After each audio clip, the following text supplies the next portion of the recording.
سرگزشت آزاد بخت بادشاہ کی۔ جب دوسرا درویش بھی اپنی سیر کا قصہ کہہ چکا، رات آخر ہو گئی اور وقت صبح کا شروع ہونے پر آیا۔ بادشاہ آزاد بخت چپکا اپنے دولت خانے کی طرف روانہ ہوا۔ محل میں پہنچ کر نماز ادا کی، پھر غسل خانے میں جا خلعت فاخرہ پہن کر دیوان عام میں تخت پر نکل بیٹھا اور حکم کیا کہ ساول جاوے، 4 فقیر فلانے مکان پر وارد ہیں، ان کو باعزت اپنے ساتھ حضور ملاوے۔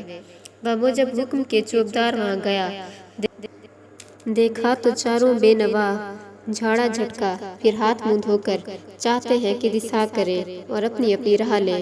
چیلے نے کہا، شاہ جی، بادشاہ نے چاروں صورتوں کو طلب فرمایا ہے، میرے ساتھ چلیے۔ چاروں درویش آپس میں ایک ایک کو تکنے لگا اور چوبدار سے کہا، بابا، ہم اپنے دل کے بادشاہ ہیں، ہمیں دنیا کے بادشاہ سے کیا کام ہے؟ اس نے کہا، میاں اللہ، مذائقہ نہیں، اگر چلو تو اچھا ہے۔ اتنے میں چاروں کو یاد آیا کہ مولا مرتضیٰ نے جو فرمایا تھا سو اب پیش آیا۔ خوشی ہوئے اور ساول کے ہمراہ چلے۔ جب قلعے میں پہنچے اور روبرو بادشاہ کے گئے، چاروں قلندروں نے دعا دی کہ بابا تیرا بھلا ہو۔ بادشاہ دیوان خاص میں جا بیٹھے اور 2-4 خاص امیروں کو بلایا اور فرمایا کہ چاروں گڈری پوشوں کو بلاؤ۔ جب وہاں گئے، حکم بیٹھنے کا کیا۔ احوال پرسی فرمائی کہ تمہارا کہاں سے آنا ہوا اور کہاں کا ارادہ ہے؟ مکان مرشدوں کے کہاں ہیں؟ انہوں نے کہا کہ بادشاہ کی عمر و دولت زیادہ رہے، ہم فقیر ہیں، ایک مدت سے اسی طرح سیر و سفر کرتے پھرتے ہیں، خانہ بدوش ہیں۔ وہ مثل ہے، فقیر کو جہاں شام ہوئی وہیں گھر ہے، اور جو کچھ اس دنیا ناپائیدار میں دیکھا ہے کہاں تک بیان کریں۔ آزاد بخت نے بہت تسلی اور تشفی کی اور کھانے کو منگوا کر اپنے روبرو ناشتہ کروایا۔ جب فارغ ہوئے، پھر فرمایا کہ اپنا ماجرا تمام بے کم و کاست مجھ سے کہو، جو مجھ سے تمہاری خدمت ہو سکے گی قصور نہ کروں گا۔ فقیروں نے جواب دیا کہ ہم پر جو کچھ بیتا ہے نہ ہمیں بیان کرنے کی طاقت ہے اور نہ بادشاہ کو سننے سے فرحت ہوگی، اس کو معاف کیجیے۔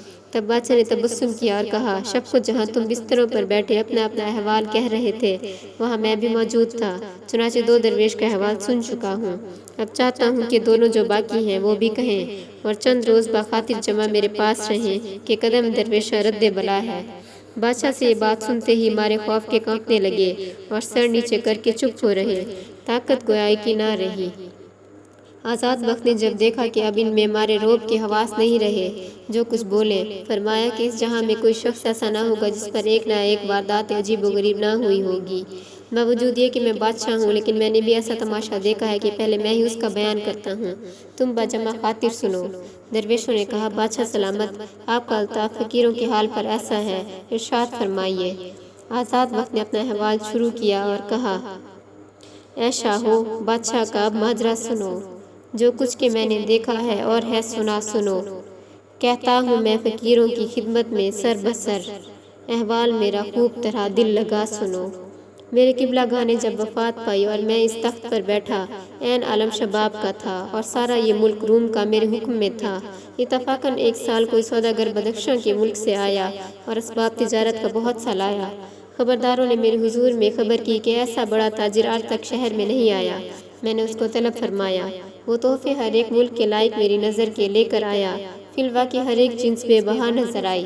چنانچہ ایک ڈبیا میں ایک لال تھا، نہایت خوش رنگ اور آبدار، قد و قامت درست اور وزن میں 5 مسکال کا۔ میں نے باوجود سلطنت کے ایسا جواہر کبھی نہ دیکھا تھا اور نہ کسی سے سنا تھا، پسند کیا۔ سوداگر کو بہت سا انعام و اکرام دیا اور سند راہداری کی لکھ دی کہ اس سے ہماری تمام قلمرو میں کوئی مزاحم محصول کا نہ ہو اور جہاں جاوے اس کو آرام سے رکھیں، چوکی پہرے میں حاضر رہیں، اس کا نقصان اپنا نقصان سمجھیں۔ وہ تاجر حضور میں دربار کے وقت حاضر رہتا اور آداب سلطنت سے خوب واقف تھا اور تقریر و خوشگوئی اس کے لائق سننے کی تھی، اور میں اس لال کو ہر روز جواہر خانے سے منگوا کر سر دربار دیکھا کرتا۔ ایک روز دیوان عام کیے بیٹھا تھا اور امراء ارکان دولت اپنے اپنے پائے پر کھڑے تھے، اور ہر ملک کے بادشاہوں کے علچی مبارکباد کی خاطر جو آئے تھے وہ بھی سب حاضر تھے۔ اس وقت میں نے موافق معمول کے اس لال کو منگوایا، جواہر خانے کا داروغہ لے کر آیا۔ میں ہاتھ میں لے کر تعریف کرنے لگا اور فرنگ کے علچی کو دیا۔ ان نے دیکھ کر تبسم کیا اور زمانہ سازی سے صفت کی۔ اسی طرح ہاتھوں ہاتھ پر ہر ایک نے لیا اور دیکھا اور ایک زبان ہو کر بولے کہ قبلہ عالم کے اقبال کے باعث یہ میسر ہوا ہے۔ واللہ کی 100 بادشاہ کے ہاتھ آج تک ایسا رقم میں بے بہا نہیں لگا۔ اس وقت میرے قبلہ گاہ کا وزیر کہ مرد دانا تھا اور اسی خدمت پر سرفراز تھا، وزارت کی چوکی پر کھڑا تھا، آداب بجا لائے اور التماس کیا کہ کچھ عرض کیا چاہتا ہوں، اگر جاں بخشی ہو۔ میں نے حکم کیا کہ کہہ۔ وہ بولا، قبلہ عالم، آپ بادشاہ ہیں اور بادشاہوں سے بہت بعید ہے کہ ایک پتھر کی اتنی تعریف کریں۔ اگرچہ رنگ ڈھنگ سنگ میں لاسانی ہے لیکن سنگ ہے، اور اس دم سب ملکوں کے ایلچی دربار میں حاضر ہیں۔ جب اپنے اپنے شہر میں جاویں گے البتہ یہ نقل کریں گے کہ عجب بادشاہ ہے کہ ایک لال کہیں سے پایا ہے اور اسے ایسا تحفہ بنایا ہے، ہر روز روبرو منگاتا ہے اور آپ اس کی تعریف کر کر سب کو دکھاتا ہے۔ پس جو بادشاہ یا راجہ یہ احوال سنے گا اپنی مجلس میں ہنسے گا۔ خداوند ایک ادنا سوداگر نیشا پور میں ہے، اس نے 12 دانے لال کے کہ ہر ایک 7 مسکال کا ہے پٹے میں نصب کر کر کتے کے گلے میں ڈال دیے ہیں۔ مجھے سنتے ہی غصہ چڑھایا اور کسانے ہو کر فرمایا کہ اس وزیر کی گردن مارو۔ جلادوں نے وہیں اس کا ہاتھ پکڑ لیا اور چاہا کہ باہر لے جائیں۔ فرنگ کے بادشاہ کا ایلچی دست بستہ روبرو آ کھڑا ہوا۔ میں نے پوچھا کہ تیرا کیا مطلب ہے؟ اس نے عرض کی، امیدوار ہوں کہ تقصیر سے وزیر کی واقف ہوں۔ میں نے فرمایا کہ جھوٹ بولنے سے اور بڑا گناہ کون سا ہے، خصوصاً بادشاہوں کے روبرو۔ ان نے کہا، اس کا دروغ ثابت نہیں ہوا، شاید جو کچھ کے عرض کی ہے سچ ہو۔ ابھی بے گناہ کا قتل کرنا درست نہیں۔ اس کا میں نے یہ جواب دیا کہ ہرگز عقل میں نہیں آتا، ایک تاجر کے نفع کے واسطے شہر بشہر اور ملک بر ملک خراب ہوتا پھرتا ہے اور کوڑی کوڑی جمع کرتا ہے۔ 12 دانے لال کے جو وزن میں 7 مسکال کے ہوں کتے کے پٹے میں لگا دے۔ اس نے کہا، خدا کی قدرت سے تعجب نہیں، شاید کہ باشد ایسے تحفے اکثر سوداگروں اور فقیروں کے ہاتھ آتے ہیں، اس واسطے کہ یہ دونوں ہر ایک ملک میں جاتے ہیں اور جہاں سے جو کچھ پاتے ہیں لے آتے ہیں۔ صلاح دولت یہ ہے کہ اگر وزیر ایسا ہی تقصیر وار ہے تو حکم قید کا ہو، اس لیے کہ وزیر بادشاہوں کی عقل ہوتے ہیں، اور یہ حرکت سلاطینوں سے بدنما ہے کہ ایسی بات پر کہ جھوٹ سچ اس کا ابھی ثابت نہیں ہوا حکم قتل کا فرمائیں اور اس کی تمام عمر کی خدمت اور نمک ہلالی بھول جائیں۔ بادشاہ سلامت۔ اگلے شہریاروں نے بندی خانہ اسی سبب ایجاد کیا ہے کہ بادشاہ یا سردار اگر کسی پر غضب ہوں تو اسے قید کریں، کئی دن میں غصہ جاتا رہے گا اور بے تقصیری اس کی ظاہر ہوگی۔ بادشاہ خون ناحق سے محفوظ رہیں گے، کل کو روز قیامت میں ماخوذ نہ ہوئیں گے۔ میں نے جتنا اس کے قائل کرنے کو چاہا اس نے اسی معقول گفتگو کی کہ مجھے لاجواب کیا۔ تب میں نے کہا کہ یار تیرا کہنا پذیرا ہوا، میں خون سے اس کے در گزرا لیکن زندان میں مقید رہے گا۔ اگر 1 سال کے عرصے میں اس کا سخن راست ہوا کہ ایسے لال کتے کے گلے میں ہے تو اس کی نجات ہوگی، اور نہیں تو بڑے عذاب سے مارا جاوے گا۔ فرمایا کہ وزیر کو پنڈت خانے میں لے جاؤ۔ یہ حکم سن کر ایلچی نے زمین خدمت کی چومی اور تسلیمات کی۔ جب یہ خبر وزیر کے گھر میں گئی، آہ واویلا مچا اور ماتم سرا ہو گیا۔ اس وزیر کی ایک بیٹی تھی، برس 14-15 کی، نہایت خوبصورت اور قابل نوشت خوان میں درست۔ وزیر اس کو نپٹ پیار کرتا تھا اور عزیز رکھتا تھا، چنانچہ اپنے دیوان خانے کے پچھواڑے ایک رنگ محل اس کی خاطر بنوایا تھا، اور لڑکیاں عمدوں کی اس کی مصاحبت میں اور خواصیں شکیل خدمت میں رہتی، ان سے ہنسی خوشی کھیلا کودا کرتی۔ اتفاقاً جس دن وزیر کو محبوس خانے میں بھیجا، وہ لڑکی اپنی ہمجولیوں میں بیٹھی تھی اور خوشی سے گڑیا کا بیاہ رچایا تھا اور ڈھولک پکھاوج لیے ہوئے رت چگے کی تیاری کر رہی تھی اور کڑاہی چڑھا کر گلگلے بنا رہی تھی کہ ایک بارگی اس کی ماں روٹتی پیٹتی سر کھلے پاؤں ننگے بیٹی کے گھر میں گئی اور 2 ہتھڑ اس لڑکی کے سر پر ماری اور کہنے لگی، کاش کہ تیرے بدلے خدا اندھا بیٹا دیتا تو میرا کلیجہ ٹھنڈا ہوتا اور باپ کا رفیق ہوتا۔ وزیر زادی نے پوچھا، اندھا بیٹا تمہارے کس کام آتا؟ جو کچھ بیٹا کرتا میں بھی کر سکتی ہوں۔ اماں نے جواب دیا، خاک تیرے سر پر، باپ پر یہ بیتا بیتی ہے کہ بادشاہ کے روبرو کچھ ایسی بات کہی کہ بندی خانے میں قید ہوا۔ اس نے پوچھا، وہ کیا بات تھی، ذرا میں بھی سنوں۔ تب وزیر کے قبیلے نے کہا کہ تیرے باپ نے شاید یہ کہا ہے کہ نیشا پور میں کوئی سوداگر ہے، اس نے 12 عدد لال بے بہا کتے کے پٹے میں ٹانکے ہیں۔ بادشاہ کو باور نہ ہوا، اسے جھوٹا سمجھا اور رسید کیا۔ اگر آج کے دن بیٹا ہوتا تو ہر طرح سے کوشش کر کر اس بات کو تحقیق کرتا اور اپنے باپ کا اپرالا کرتا اور بادشاہ سے عرض معروض کر کے میرے خامد کو پنڈت خانے سے مخلصی دلواتا۔ وزیر زادی بولی، اماں جان، تقدیر سے لڑا نہیں جاتا، چاہیے انسان بلائے ناگہانی میں صبر کرے، اور امیدوار فضل الہی کار ہے، وہ کریم ہے، مشکل کی سو کی اٹکی نہیں رکھتا، اور رونا دھونا خوب نہیں، وہ بھادا دشمن اور طرح سے بادشاہ کے پاس لگاویں اور لترے چگلی کھاویں کہ باعث زیادہ خفگی کا ہو، بلکہ جہاں پناہ کے حق میں دعا کرو، ہم اس کے خانہ زاد ہیں، وہ ہمارے خداوند ہیں، وہی غضب ہوا ہے، وہی مہربان ہوگا۔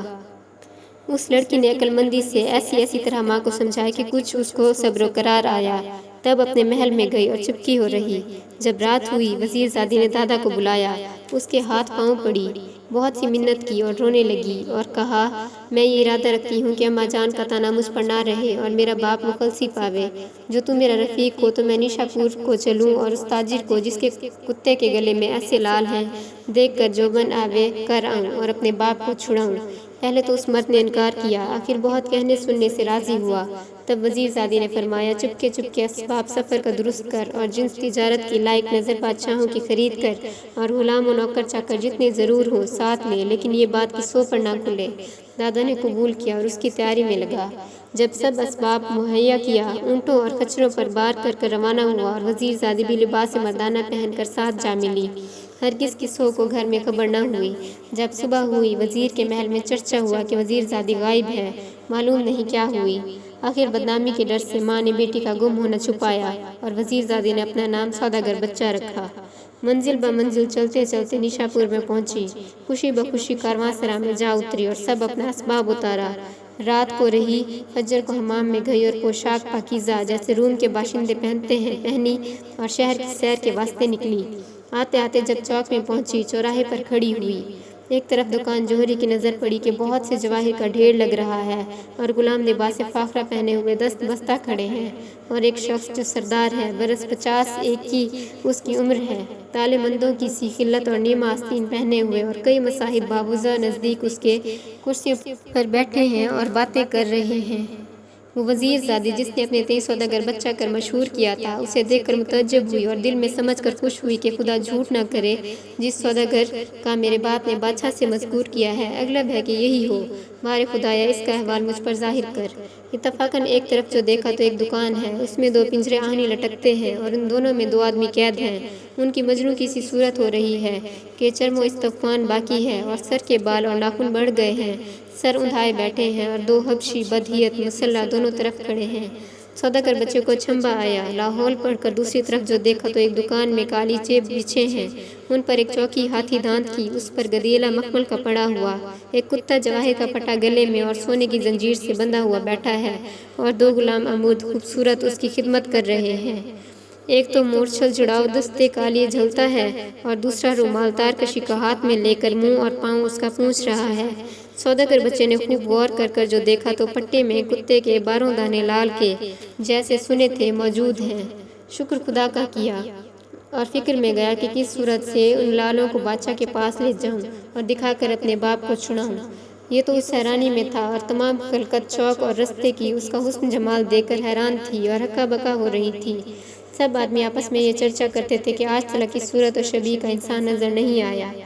اس خواجہ نے بھی دیکھا، ایک غلام کو بھیجا کہ تو جا کر بامنت اس سوداگر بچے کو میرے پاس بلا لا۔